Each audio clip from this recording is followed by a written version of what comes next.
창세기 43장 23절 24절.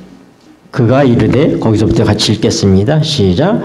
그가 이르되 너희는 안심하라, 두려워 말라. 너희 하나님, 너희 아버지의 하나님이 재물을 너희 자루에 넣어 너에게 주신 것이니라. 너희 돈은 내가 이미 받았느니라 하고 시몬을 그들에게로 이끌어내고 그들을 요셉의 집으로 인도하고 물을 주어 발을 씻게 하며 그 나귀에게 먹이를 주더라. 아멘. 네, 오늘 우리 이은봉 선생님 네 분의 찬양을 여러분 하나님께서 가장 기쁘게 받으셨으리라 믿습니다. 네, 참으로 어려운 중에서도 우리 그동안 드림센터에 갔다 오셨는데 더 계셔야 되는데 지금 그쪽에 있는 우리 최차순 원장님과 모든 분들이 일본에 가셔서 집회가 계획되어 있습니다. 그래서 일본에 다녀오는 동안에 잠깐 다시 집으로 돌아오실 수 있게 되셨고 이제 그분들이 돌아오시면 또 다시 또 가시게 되실 것이라 그렇게 생각이 됩니다. 하나님께서 놀라운 축복과 기적들을 일으켜 주셔서 강건하게 되시기를 바랍니다. 네, 여러분들도 힘써 기도해 주시고 또 그렇게 하시고 계시다 믿습니다. 아울러서 우리 마리나 집사님을 위해서도 여러분 특별히 좀 기도해 주시기 바랍니다. 네, 우리 이 마리나 집사님이 상당히 어려운 그런 재판을 지금 하고 있는 상황이니까 여러분들이 마리나 집사님 누구신지 아시죠?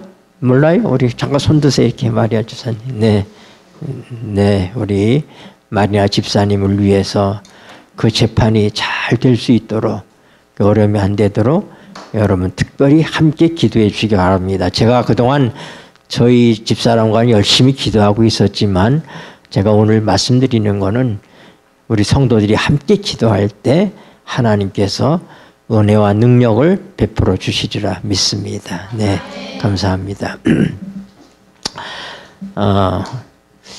사실은 제가 어저께 밤 새벽 한 3시까지 여기 있으면서 오늘 여러분의 주보에 기록된 그 주제의 말씀을 준비를 했습니다. 그런데 제가 기도하는 중에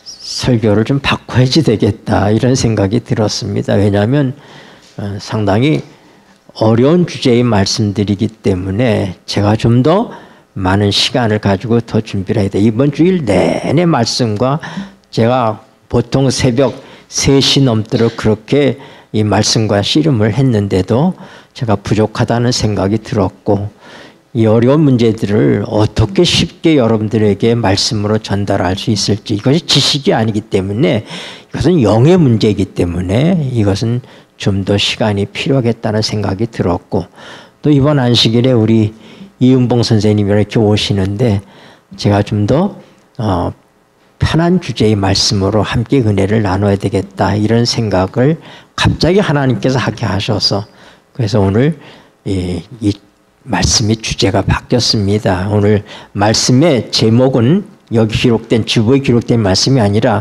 너희 아버지의 하나님이 이런 제목의 말씀으로 오늘 함께 은혜를 나누고자 합니다.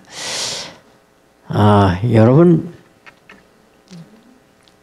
우리가 조금 전에 우리 그 공과 시간에 우리 여러 교사님들이 열심히 준비하시고 기도하셔서 참으로 은혜롭게 말씀을 증거해 주셔서 감사합니다. 그런데 왜 이 과정책을 집필하는 이 저자가 예언 문제를 다루면서 창세기의 기초, 또 파운데이션이라고 그랬어요. 영어로는. 네, 그래서 The Genesis Foundation 그렇게 얘기되어 있는데요. 파운데이션이라고 하는 것은 우리 아까 정호리 목사님 말씀하신 것처럼 이게 건축을 하는 데 있어서 기초 같은 거, 네, 토대, 기초, 이런 것을 얘기하는 것입니다. 그래서 예언이 왜 우리에게 필요하게 되었는지 그것을 우리가 창세기를 보지 않으면은 이해할 수가 없는 거예요. 왜요? 인간의 타락이 없었다면은, 사단의 존재가 없었다면은 예언은 우리에게 있을 필요가 없죠. 그렇죠? 네. 그래서 저자는 창세기의 기초를 라는 그런 제목을 가지고 이 예언 문제의 말씀을 지금 연구해 나가고 있는 것입니다. 그래서 여러분, 창세기의 기초가 뭐겠어요? 창세기의 파운데이션. 네. 토대가 뭡니까? 창세기가 왜 있게 돼요? 창세기 무슨 얘기가 시작돼요? 창세기는 천지창조. 네. 인간의 창조 얘기가 창세기의 가장 중요한 주제죠. 그렇죠? 네. 그러면 창세기의 기초가 뭐예요? 왜 하나님께서 천지창조를 하셨습니까? 여러 번 거듭하지만 하나님의 사랑이시죠. 네. 하나님의 사랑 때문에 하나님께서 창조를 하신 거예요. 이 모든 우주의 창조는 하나님의 사랑이 기초입니다. 네. 그렇기 때문에 우리가 이 창조가 기초가, 이 창세기의 기초가 하나님의 사랑이라면 예언도 뭐라고요? 예언도 하나님께서 왜 주셨어요? 그런데 예언이 지금 말하고 있는 건 어떤 것들이에요?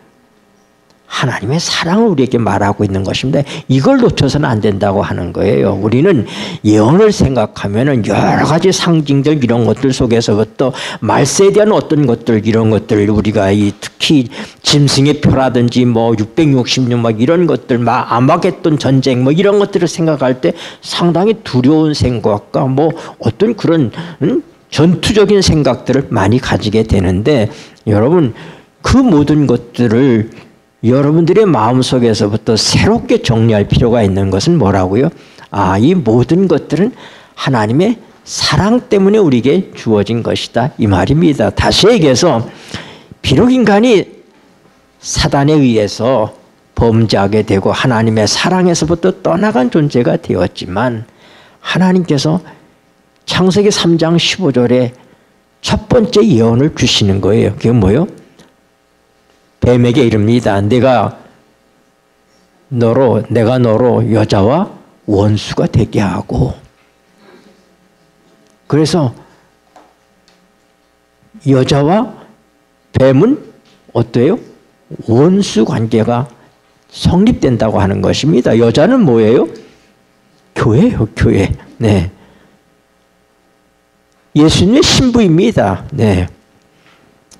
하나님이 이 말씀이 없으면 뱀과 여자는 원수가 될 수가 없어요. 이건 같은 편이죠. 같은 편에 이미 범죄했기 때문에. 근데 하나님께서 뭐예요? 하나님이 개입하심을 통해서 어떻게 된다고요? 원수가 되게 하겠다 이 말입니다. 네. 네.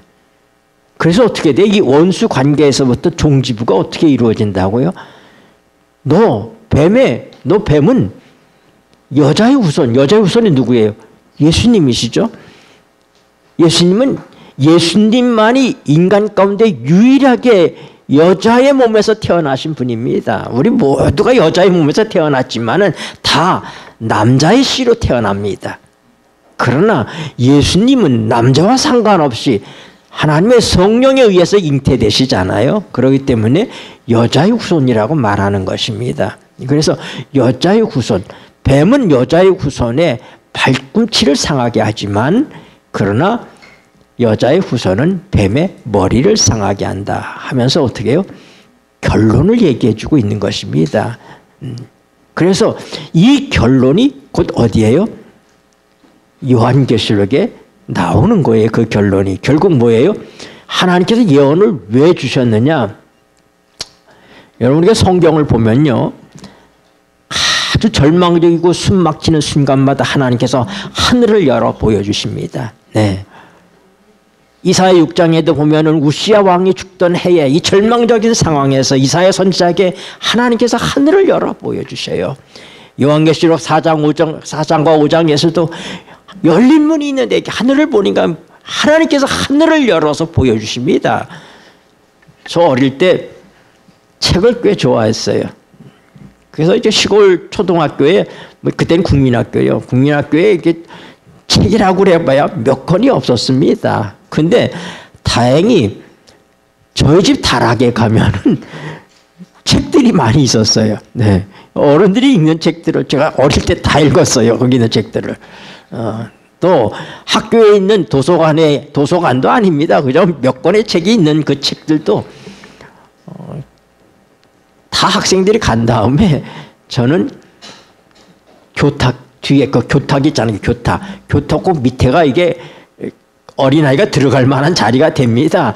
그 속에 제가 들어가서 선생님이 이제 보면 다 가라고 그럴 거 아닙니까? 이게 늦은 시간까지. 제가 거기 숨어서 책들을 읽었어요, 사실은. 네. 지금 생각하면 뭐 인조 방정 뭐 반정 다시 얘기해서 누굽니까 어떻게 이조 시대 때에 이런 이조 시대 때 그 임금을 군이라고 광해군 뭐 이런 사람들 있잖아요. 연산군. 네.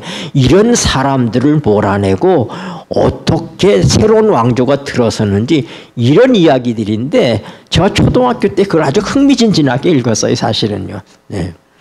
특히 재밌었던 게 뭐냐면 탐정소설입니다. 탐정소설 읽으면 진짜 재밌어요. 그런데 여러분 읽다가 답답해집니다. 왜냐하면 악당들은 쫙 잘 되는 것 같고 좋은 사람들은 계속 어려움 속에 있고 미궁에 빠지고 이런 게 그럼 궁금하면 어떻게 맨 뒤를 보는 거예요. 뒤를 보면 결말이 나와 있잖아요. 그렇죠? 결말을 보면은 결국은 알긴들은 일망타진되고 정의가 승리하는 되게 그렇게 끝나요. 이 탐정소설이라는 게. 네. 예언이 바로 그거예요. 하나님께서 뭐예요? 숨막히게 우리가 지금 싸우는데 결국 이 결과가 어떻게 될까? 하나님께서 이미 결론을 내시고 우리에게 예언을 통해서 보여주는 거예요. 하나님의 사랑이 승리한다고 하는 사실을 우리에게 보여주시는 것이 뭐라고? 그게 예언인 거예요. 그래서 예언이 시작도 하나님의 사랑 때문이고 그 전에 우리의 구속이 하나님의 사랑 때문이잖아요. 그 예언의 결말도 사랑입니다. 그래서 창세의 기초가 뭐다? 하나님의 사랑이다. 이걸 우리가 놓치지 말아야 된다고 하는 것입니다. 네. 우리는 모든 것들을 하나님의 사랑이라고 하는 관점에서부터 놓치면 다 놓치는 거예요. 네. 오늘 설교의 주제도 바로 하나님의 사랑이에요. 네. 여러분, 요셉이라고 하는 아들, 야곱이 사랑했던 야곱은 뭐 그렇게 여러 명의 아내를 갖기를 원했던 거 아닙니다. 야곱은 누구를 원했어요? 라헬 하나만 원했어요. 라헬 하나만. 네. 그가 라헬을 사랑했기 때문에 7년이 그냥 수일같이 지나갔다고 그랬어요. 네. 그런데 그의 삼촌 라반이 야곱이 일을 잘하니까 그를 더 붙들고 부려먹기 위해서 어떻게 해요? 원하지도 않는 레아를 갖다가 아내로다가 주고 7년을 또 봉사해라. 레아를 줬으니까. 그래서 그가 14년간 그렇게 어려움을 겪지 않습니까? 그런 동안에 어떻게 해요?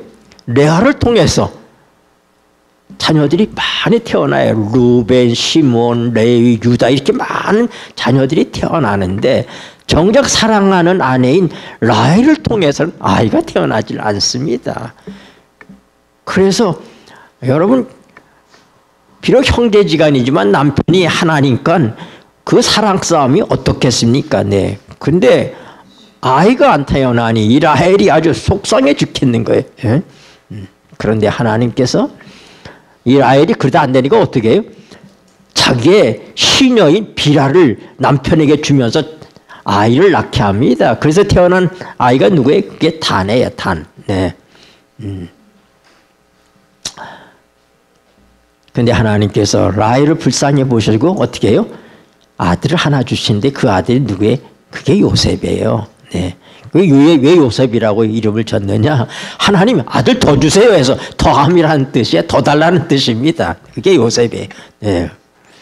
그 요셉은 태어날 때부터 얼마나 사랑을 받았겠습니까? 그 엄마의 그 기다렸던 아들 야곱도 정말 자기 아내 야곱의 진짜 아내는 라헬인 거예요. 그러니까 이 라헬을 통해서 난 그 아들이 얼마나 소중했겠어요. 네.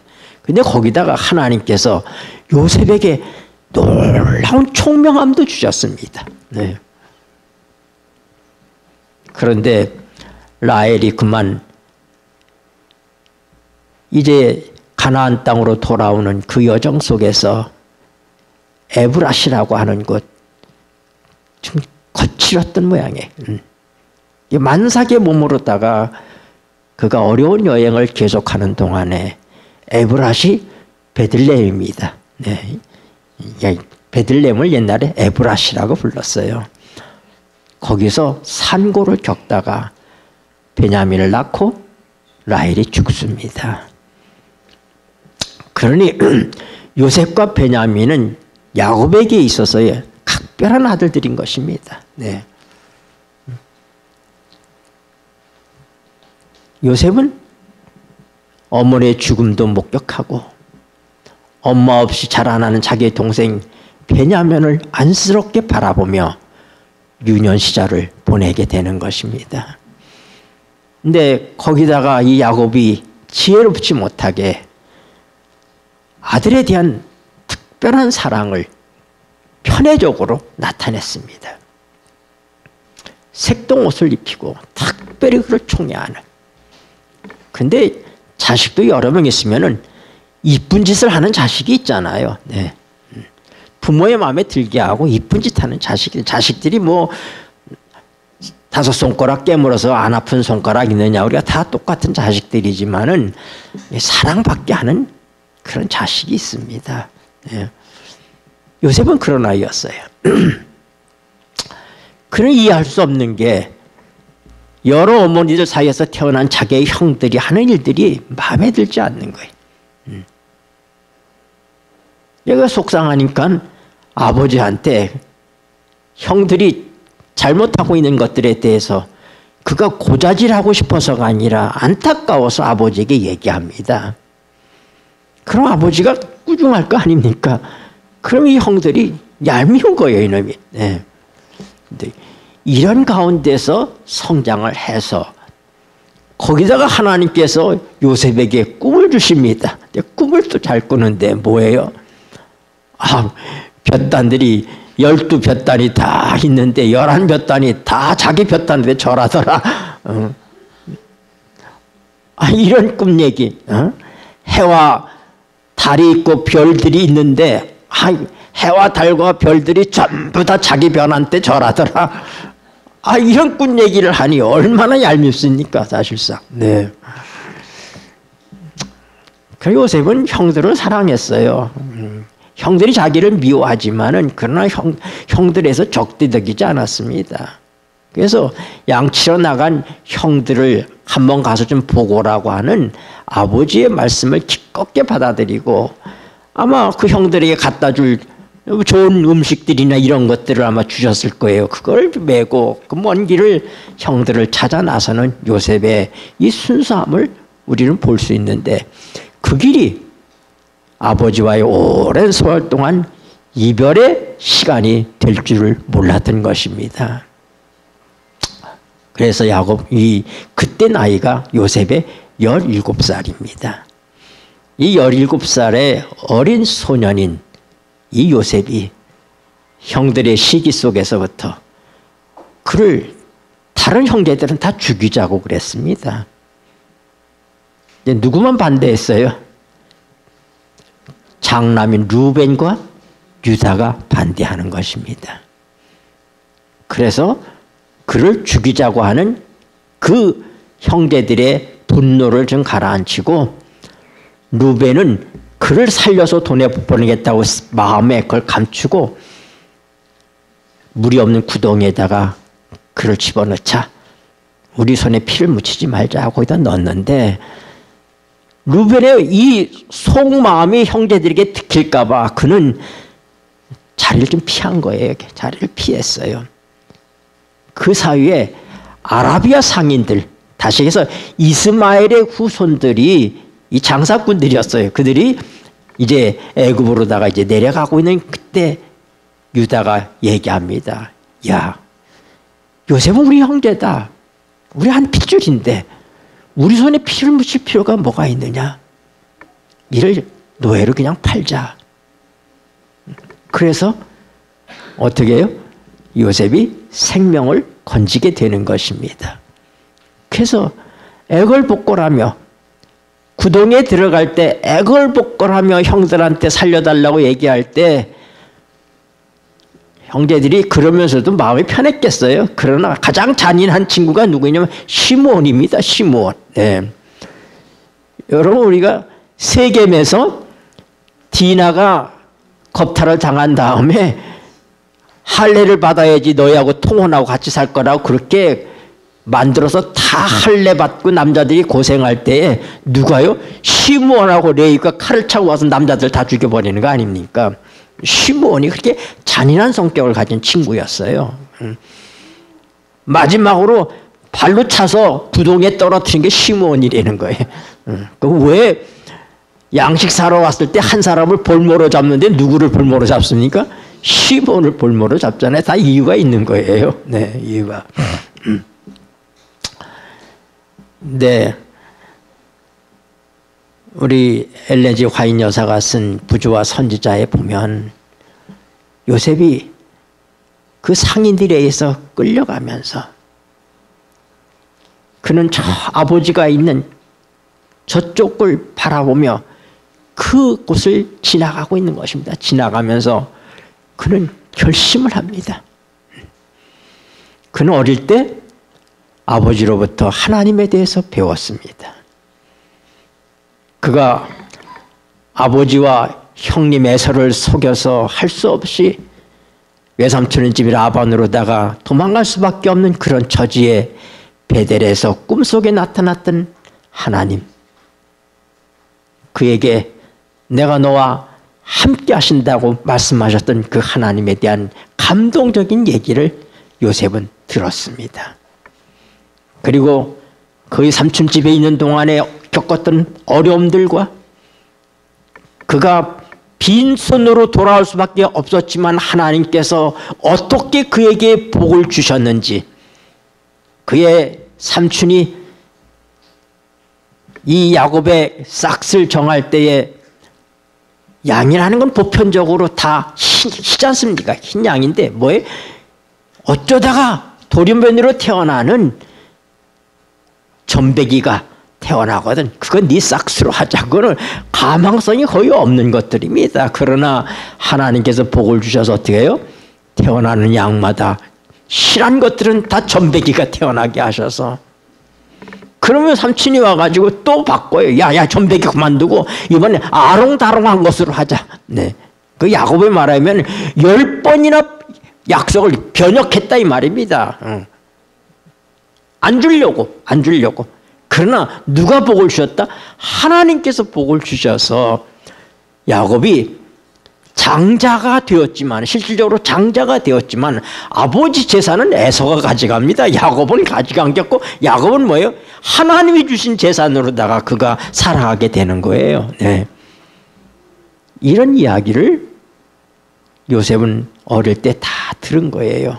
네. 그래서 그는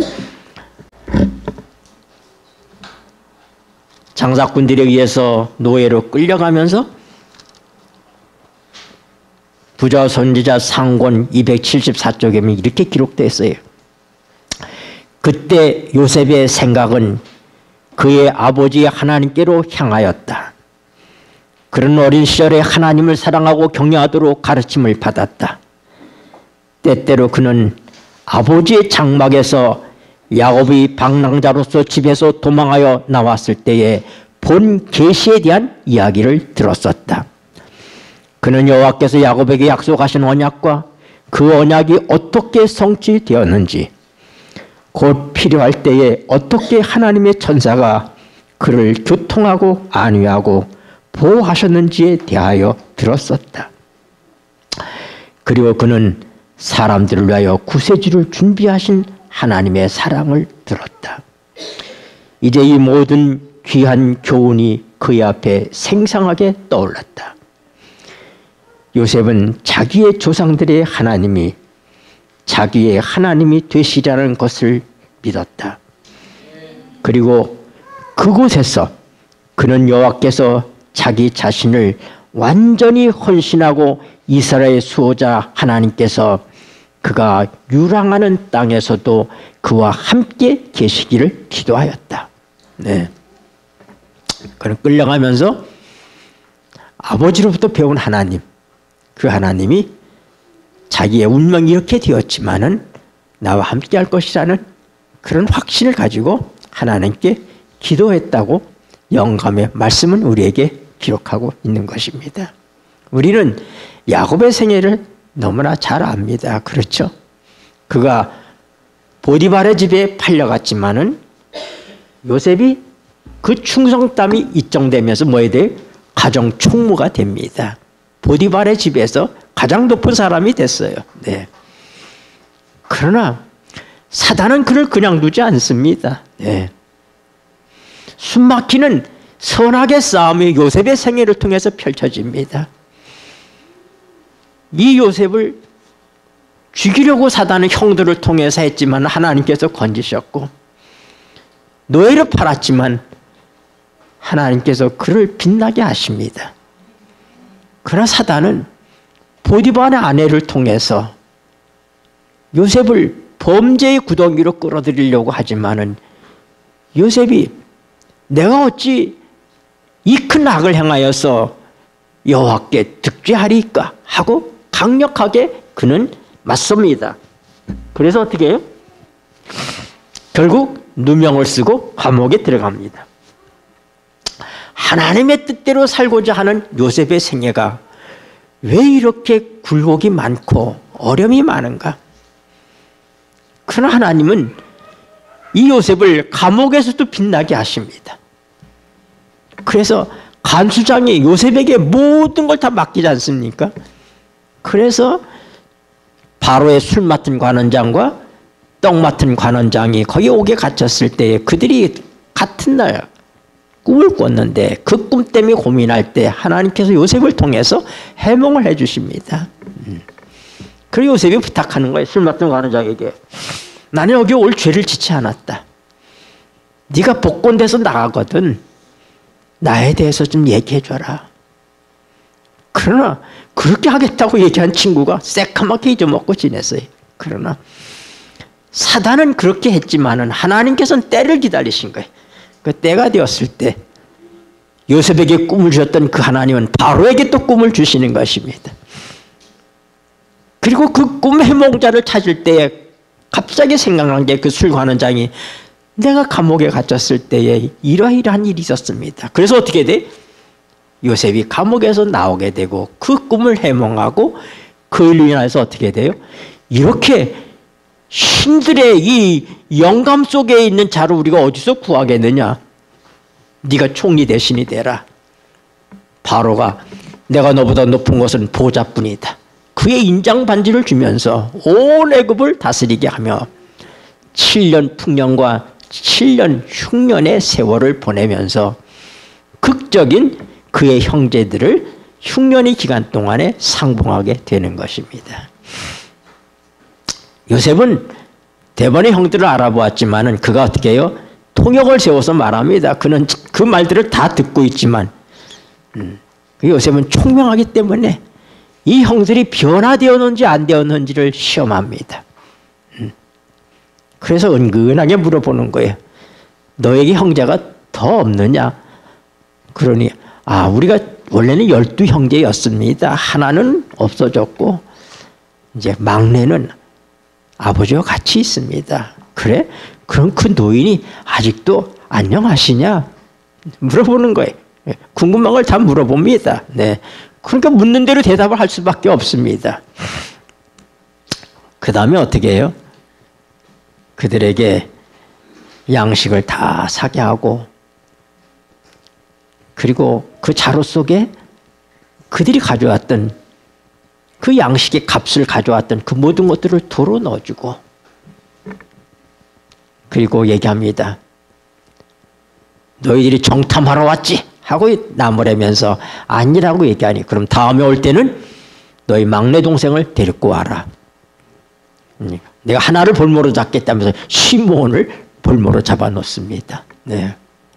그들이 갔다가 자루를 열어보니 뭐예요?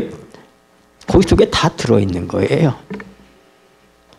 그 다음에 가서 양식은 떨어져 가니 야곱이 다시 가라고 그러는데 못 가는 겁니다.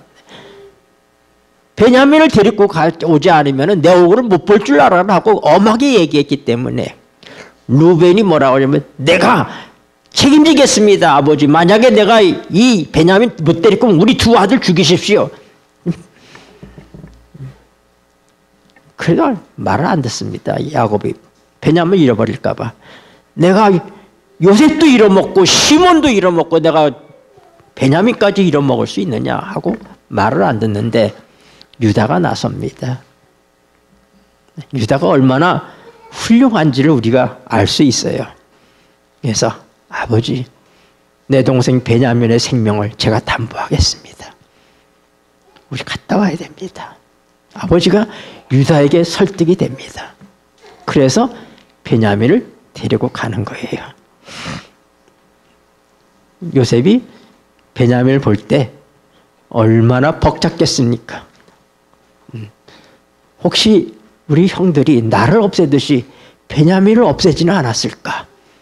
그는 그걸 염려했던 거예요. 그러나 베냐민이 무사히 잘 컸다는 사실을 보게 됩니다. 그리고 요셉이 혼자 나가서 울고 다시 들어온 다음에 이제 같이 시몬을 끌어내고 음식을 먹기 위해서 집으로, 자기 집으로 그들을 안내합니다. 그런데 이들이 걱정하는 거예요. 야, 이거 어떡하냐. 아마 우리들이 이게 잘못 걸려드는 것 같아. 지난번에도 우리 자루 속에 이게 다 우리들이 갖고 간 이 보아들이 다 들어있었는데 아마 우리를 다 잡아서 노예로 삼으려고 그러는가 보다 하면서 얘기하면서 우리가 우리 동생 요셉이 그렇게 사정하고 할 때 그때 우리가 그 말을 들었어야지 되는데 우리가 이 죗값을 받는 것 같다 하면서 그들이 얘기하는 소리를 요셉은 다 듣는 것입니다. 그러면서 어떻게 그 형제들의 변화된 모습을 보는 거예요. 근데 이들이 겁이 나니까 어떻게 해요? 가서 이 요셉의 그 집사들에게 요셉의 총무에게 얘기합니다. 저희가 지난번에 곡식을 사갖고 가다가 자루를 열어보니까 자루 속에 우리가 갖고 왔던 것이 도로 다 들어있었습니다. 이거 어떻게 된 건지 모르겠는데 우리가 그것도 도로 다 가져왔고 새로 살 양식을 살 돈도 다 가지고 왔습니다 하고 얘기하니까 그때 한 말이 뭐냐면 오늘 우리가 읽었던 본문의 말씀이에요. 너희 염려하지 마라. 그러면서 하는 말이 뭐예요? 너희 아버지의 하나님이 너희 아버지 하나님이 43장 23절 다시 보겠습니다. 그가 이르되 시작. 그가 이르되 너희는 안심하라 두려워 말라 너희 하나님 너희 아버지 하나님이 재물을 너희 자루에 넣어 너에게 주신 것이라 너희 돈은 내가 이미 받았느니라 하고 시몬을 그들에게로 이끌어내고 여러분 이 요셉의 총무는 애굽 사람입니다. 그는 하나님을 모르는 사람입니다. 그런데 그가 얘기하기를 뭐라고요? 너희 하나님, 너희 아버지 하나님. 그 하나님께서 그 돈을 너에게 도로 준 거다. 내가 이미 돈 다 받았다. 나는 성경을 읽다가 이 구절에서 감동을 받습니다. 요셉이 어떤 삶을 살았길래 그의 총무들이 뭐라고요? 너희 하나님, 너희 아버지 하나님. 여러분, 그들이 요셉이 믿는 하나님을 그들이 똑같이 하나님을 믿고 있다고 하는 증거가 이거인 것입니다. 이제 시간이 다 돼서 제가 이제 다 정리를 하고 야곱이 그 야곱의 식구들 70여 명이 다 애굽으로 와서 고센 땅에 자리를 잡습니다. 그때 나이 야곱이 130세입니다. 야곱이 아버지 집을 떠나갈 때가 나이가 몇 살이냐면은 우리가 요셉의 나이를 통해서 추정해 볼 때 70세쯤 됐을 때예요. 근데 그때까지 결혼을 안 하고 있었죠. 요셉이. 네. 야곱이 몇 년을 더 사냐면 애굽에 와서 17년을 더 삽니다. 그러니까 야곱이 나이가 147세를 살고 죽게 되는데 그가 죽기 전에 요셉을 부릅니다. 그리고 요셉에게 부탁합니다. 나를 이 땅에 매장하지 말고 내 고향 땅으로 메고 가라. 너의 할아버지, 너의 증조 할아버지, 요셉에게서는 증조 할아버지죠. 그렇죠? 네. 요셉의 할아버지는 이삭이니까, 네. 아브라함은 증조 할아버지, 증조 할아버지가 계시고, 너의 할아버지가 계시고, 내가 내 아내 레아를 그곳에다 묻은 막벨라 동굴, 거기로 나를 메어가라. 거기다 매장하고 너 맹세하라고 그냥 요셉이 맹세합니다. 네. 그리고 이제 야곱이 몸이 나빠져서 죽을 때가 가까웠어. 그가 어려움 가운데 있다 하는 얘기를 듣고 요셉이 아버지를 뵈러 옵니다. 두 아들을 데리고 와요. 므낫세와 에브라임. 여러분, 므낫세의 뜻은 뭐예요? 므낫세의 뜻은 잊어버림입니다. 하나님께서 이 아들을 내게 주심으로 내가 이 땅에서의 유리방황하던 그 아픔들을 잊어버리게 하셨다. 그래서 므낫세라고 이름을 짓습니다. 그리고 둘째 아들이 누구예요? 에브라임이에요. 에브라임은 뭐냐면은 하나님께서 나를 축복해 주셔서 창성하게 하셨다. 이런 뜻이 에브라임이에요. 네. 그 두 아들을 데리고 아버지를 뵈러 옵니다. 요셉이 왔다는 얘기를 듣고 아버지가 힘겹게 자리에서 침상에서 일어납니다. 그리고 그들에게 축복을 합니다. 근데 이 요셉이 아버지의 오른손 앞에 장자인 므낫세를 놓고 차자인 에브라임을 왼손 앞에 놓습니다. 그 이렇게 축복하면 되는 거예요. 그런데 야곱이 이렇게 축복을 합니다. 그러니까 요셉이 아버지 얘가 장자예요 하고 얘기하니까 안다 내가 안다 아들아. 그도 므낫세도 잘 되겠지만 그보다 이 에브라임이 더 훌륭하게 될 것이다. 그래서 어떻게 오른손을 누구에게? 차자 에브라임에게, 왼손을 므낫세에게 얹고 축복을 합니다. 여러분, 그 축복하는 말씀이 얼마나 기가 막힌 말씀입니까? 우리가 다시 한번 보십시다. 창세기 48장입니다. 창세기 48장 15절에 14절에 보면 이스라엘이 우수를 펴서 차자 에브라임의 머리에 얹고 좌수를 펴서 므낫세의 머리에 얹으니 므낫세는 장자라도 팔을 어긋맞게 얹었더라. 15절 같이 읽겠습니다. 시작. 그가 요셉을 위하여 축복하여 가로되 내 조부 아브라함과 아버지 이삭에 섬기던 하나님, 나의 남으로부터 지금까지 나를 기르신 하나님, 나를 모든 환난에서 건지신 사자께서 이 아이에게 복을 주시오며 이들로 내 이름과 내 조부 아브라함과 아버지 이삭의 이름으로 칭하게 하시오며 이들로 세상에서 번식되게 하시기를 원하나이다. 네, 하나님들이 야곱이 뭐라고 얘기해요? 내 조부 아브라함과 아버지 이삭에 섬기던 하나님, 나의 태어날 때부터 지금까지 나를 기르신 하나님.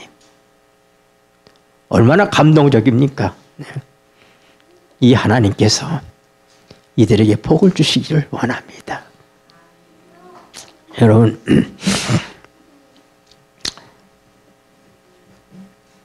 그래서 요셉이 손을 어긋맞은 것을 불편하게 생각해서 얘기하니까 제가 드렸던 말씀 그대로 내가 안다, 내가 실수로 그런 게 아니다 하면서 아버지가 말씀을 하십니다.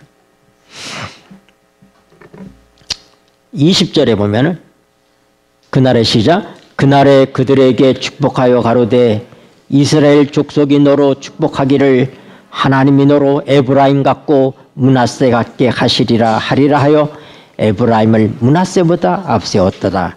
이스라엘이 요셉에게 또 이르되 나는 죽으나 하나님이 너희와 함께 계시사 너희를 인도하여 너희 조상의 땅으로 돌아가게 하시려니와 내가 내게 내 형제보다 일부분을 더 주었나니 이는 내가 내 칼과 활로 아모리 족속의 손에서 빼앗은 것이라. 장자가 누가 장자가 됐다고요? 이스라엘 12지파에 요셉은 없습니다. 장자는 뭐냐면은 아버지의 재산에 두 몫을 받습니다. 다른 형제들보다. 그래서 어떻게 해요? 야곱이 얘기합니다. 내가 이 땅에서 하나님께서 너에게 주신 에브라임과 므낫세, 그는 내 것이다. 그는 내 것이다. 그러면서 어떻게 돼요? 에브라임과 므낫세를 12지파에 속하게 합니다. 야곱의 아들로 입양합니다.